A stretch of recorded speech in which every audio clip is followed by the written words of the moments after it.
Good afternoon. How are you doing, Chris? Nice to meet you. Nice to meet you. What's your name? Sorry. I'm Dean. I'm the Dean. co-director of the festival. Yeah, of I course. know the invitation just says Short Focus Film Festival, so probably really unclear who you're. Dean Archibald, right? Dean Archibald-Smith. Yeah, that's right. Right. Lovely to meet you, Chris. And thank you for allowing us to have your film Beat as part of our festival. Where do I find you today? Where are you calling in from? I'm in North London, North Finchley. Fantastic. Uh, I'm a North London boy, born and bred. Lovely. Uh, Lovely. so yeah. Where Good. about you? Are you in London Uh, as well? Born and bred in Northwest, but you find me now in Southeast London. My wife and I made the move to Lewisham, so in sunny Lewisham Right. this afternoon. Again, thank you so much for joining me, and again, you're bringing us your wonderful documentary. Again, Pleasure. just for anyone that hasn't seen your film before, tell us what your documentary is about. Well, Beat is about Saul Eisenberg. He's a musician, performer, an artist, and he makes musical instruments out of junk, things that we discard, uh, cheap items. And these instruments sound incredible.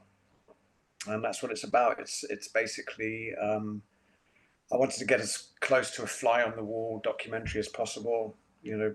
I didn't want anything constructed. I just wanted it to be real. And that's what it's about. It's about Saul and his brilliant art. Yeah, absolutely. Brilliant art is definitely the right phrase. And Saul really is a very fascinating subject and has a very idiosyncratic view of his environment, which is conveyed obviously through his craft and music. How did you find Saul? Yeah, well, I stumbled across him really. I was living in the States, my family and I were living in the US for many years, and we came back and we were temporarily living with my sister in Muswell Hill, and I would walk her dogs.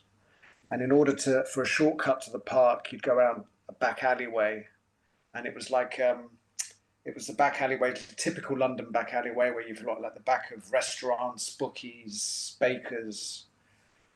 So it's a kind of like a backstaging area for a high street London.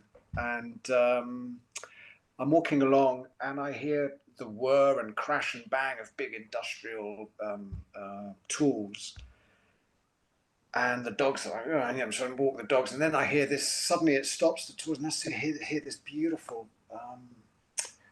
scale on like a glockenspiel, but deeper, more resonant, and it kind of went through me, and the dogs sort of just stopped walking as well, and I could see a half-open garage door, and I just poked my head underneath, and I just said, "I'm sorry to disturb you. I mean, what are you doing here?" And Saul was there in his stuff, and very open guy, no, not defensive at all. He's just like, oh, I'm making musical instruments. And I said, really? And he was making a scaffoldophone out of scaffolding poles that had been chucked away, or he'd gone and traded them at the ironworks and got them for nothing basically. Mm. And it's something that looks so industrial and brutal. I won't say ugly, but brutal, and with this beautiful sound coming out of it. I said, and I started talking to him, and like, is this a hobby? Do you make? He's like, no, I make a living out of this. And we started to talk, and Yeah. and I thought, I think this is a documentary. this guy need, because I thought I could make a great film per se, but I just thought people need to know about this guy. Yeah. Yeah. He's so unusual in this very sort of digital corporate world that we live in, Right. where everything is quantified in dollars and pound signs, and we're living in a neoliberalist sort of environment, and where everything has a price. And most of us, we take from the city, and then we discard, Mhm. and we live in a very disposable society.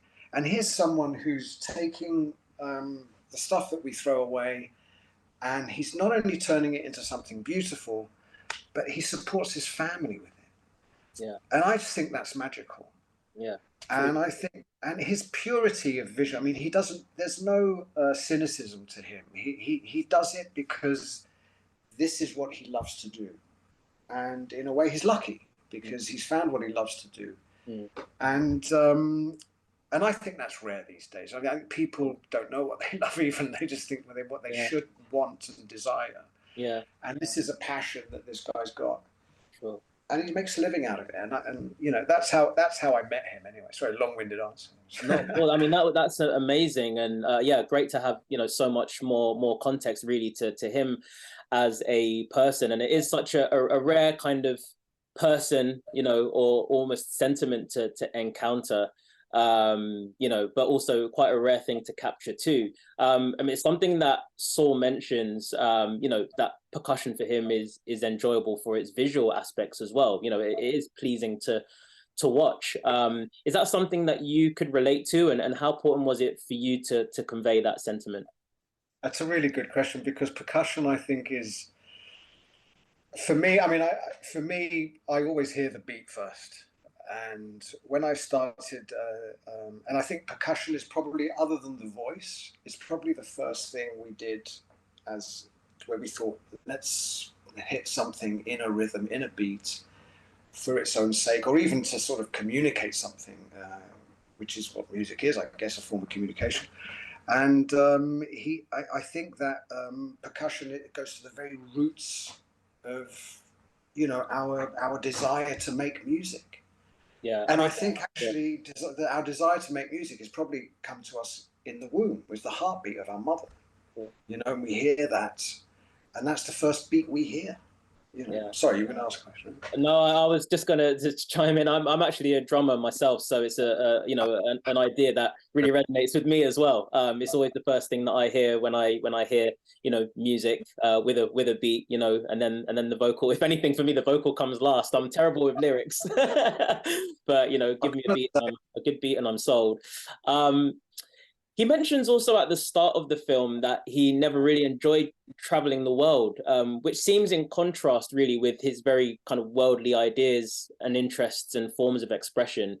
Did you ever get to the heart of that distaste for traveling? I didn't really. I don't think I did anyway. I did ask him, and I think it's a simple answer, really. I think he's a homebody. I think he loves being at home. He loves making his music, and I think that physical travel for him is a bit of an inconvenience. And I'm going to go even further and say he probably doesn't even need to travel, because he has such a vivid imagination and such an extraordinary way of looking at the world. Yeah. That I think that's enough for him. Yeah. I mean, even when I spoke to him about making it, like, even in casual conversation, I said, "Oh, did you watch this movie?" And I Dune, we discussed Dune, the new one, and I thought it was a great movie, and it was really beautifully made, and the acting, the script, the story, everything was really good. And he said, "Yeah, great movie, great. I really, really love that movie." I said, "Really, what did you like about the movie?" He said, "I just love the colours, love the colours." And I said, "What about the story?" "I didn't care about the story."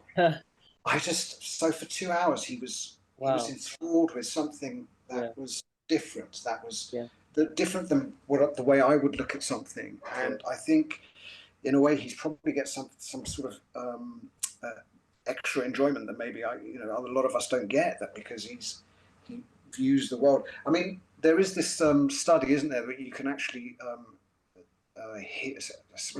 you can see music in colours. In colours. I know if probably paraphrase. I've forgotten the word for it now. But yeah, I'm sure someone is like. Yeah, someone will tell us what it is. But I think he sees it that way. I think that music and visuals and everything, I think it's all connected for him, which I think is why he's so good at what he does. Yeah, and I think that's why he can manipulate just objects like that to make them sound in scale. It's not just like, you can take a broomstick and you can bang some buckets and drums and make it sound good. But I think to take something as complex as as a tank drum and to carve it out and to make that. And you know, when you see him do it, I mean, he doesn't like really. It's not so precise, you know. It's really feel. He works by feel and by like instinct. And when you watch him, when we shot everything, because I expected things to take forever, like, you know, so I said, well, how long is it going to take you to take that waterphone? He said, I'm going to do it in 1 2-hour hit, no stops. Yeah. And he says, you know, and when we were in the room with him, it was kind of an intense experience in a very positive way. It was an intense experience. And, you know, he sort of gets lost and he's working on it and he's doing it. And there it is at the end, finished. And then he plays it, this waterphone. And I was blown away. When he first told me about the waterphone, I was like, that sounds too interesting. I want to see the tank drum, you know.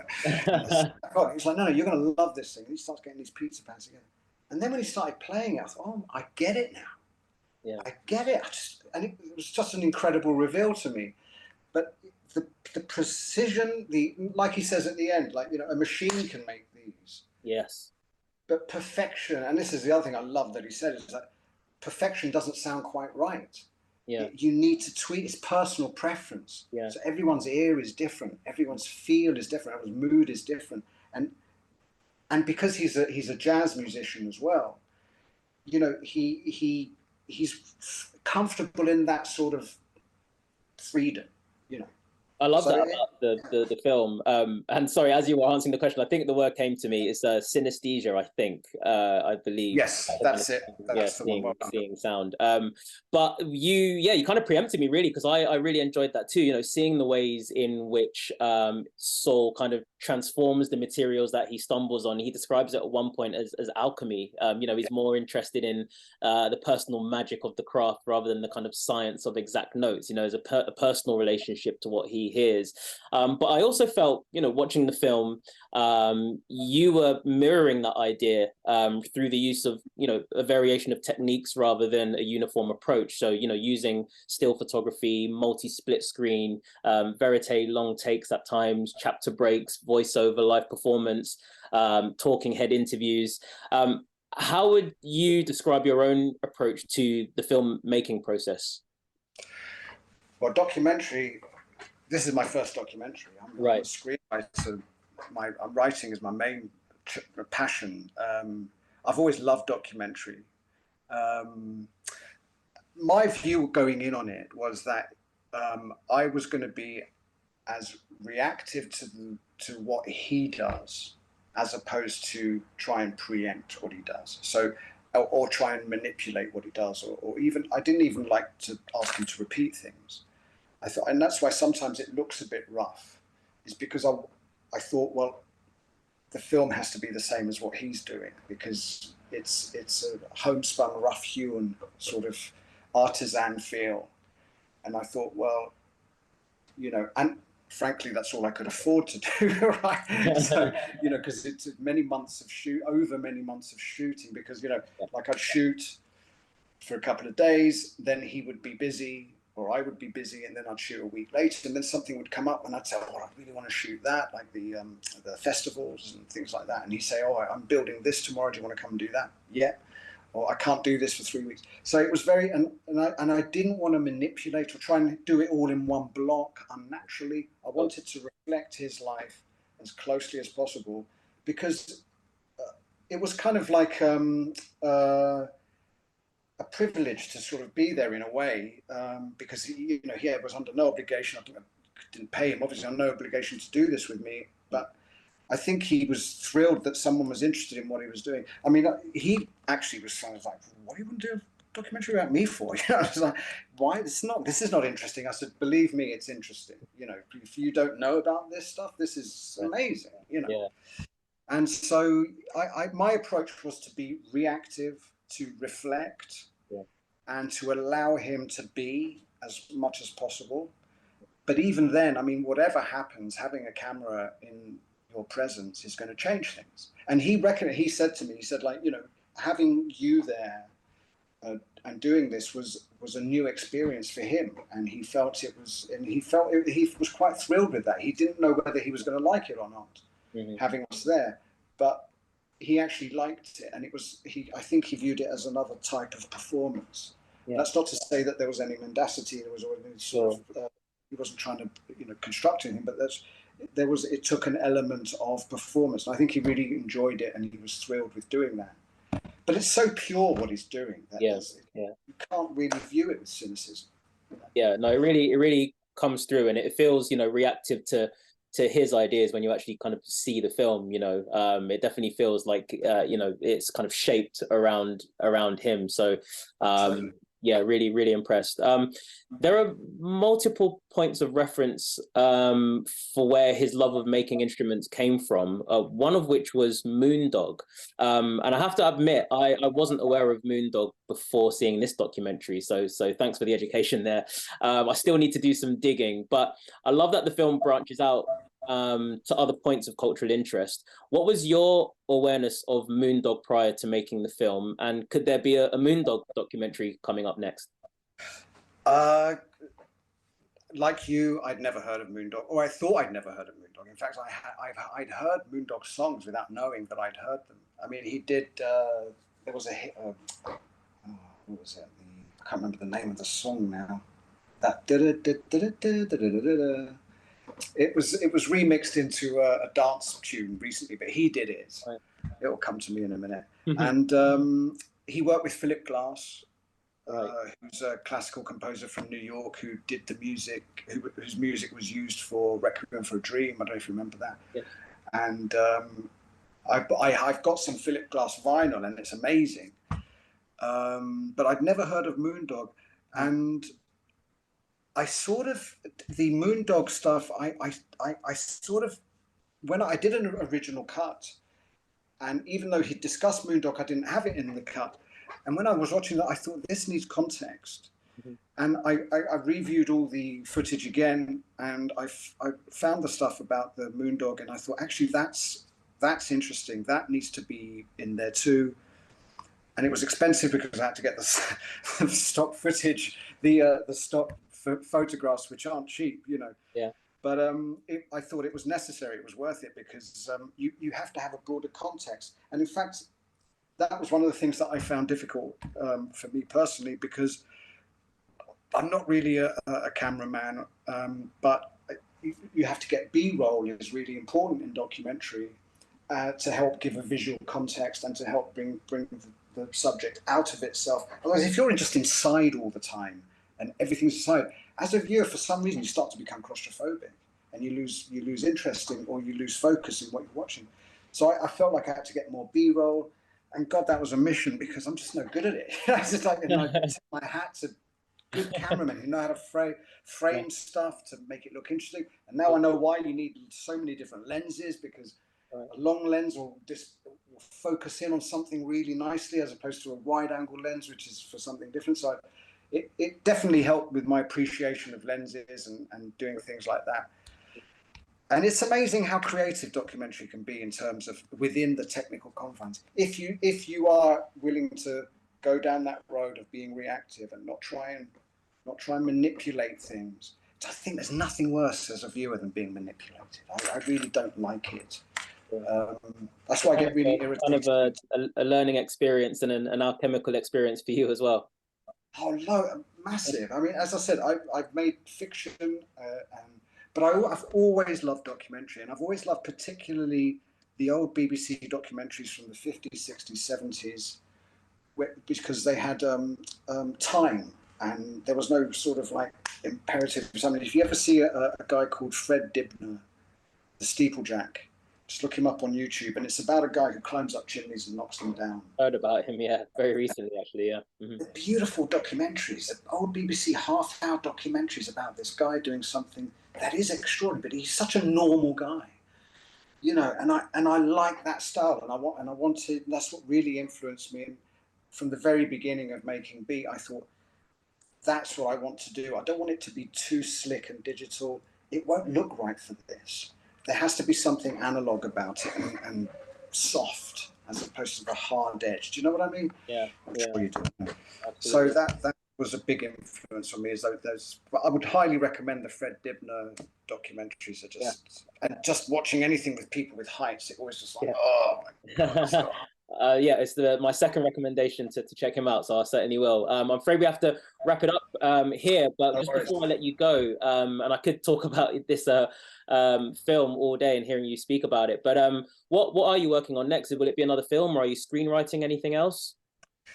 Well, I'm always writing. I'm developing a couple of TV shows that I've got an idea for that I'm trying to get out there. I'd love to make another documentary. There's a couple of ideas milling around which are not sort of fully formed enough for me to go into yet. And I'd like to take Beat further some way. I'd like to work with Saul again. I think he deserves a wider audience. And I think there's more to his story, actually. I think the 22 minutes we did on Beat just scratches the surface. Yeah, those are my main thrusts. Yeah, I felt that way too. There's so much more to him that could definitely be explored. So hopefully we'll see more of that in the near future. And again, just thank you so much for bringing your film to us. Your film screens in program 4 online from the 16th to the 24th of September. So I hope as many people see it as possible and they enjoy it as much as we did here at Short Focus Film Festival. Thank you so much for your time today, Christopher. And thank you so much. Take care. It's an absolute honor to be accepted. Thank you. Thank you. All the best. Take care. Take care. Bye-bye.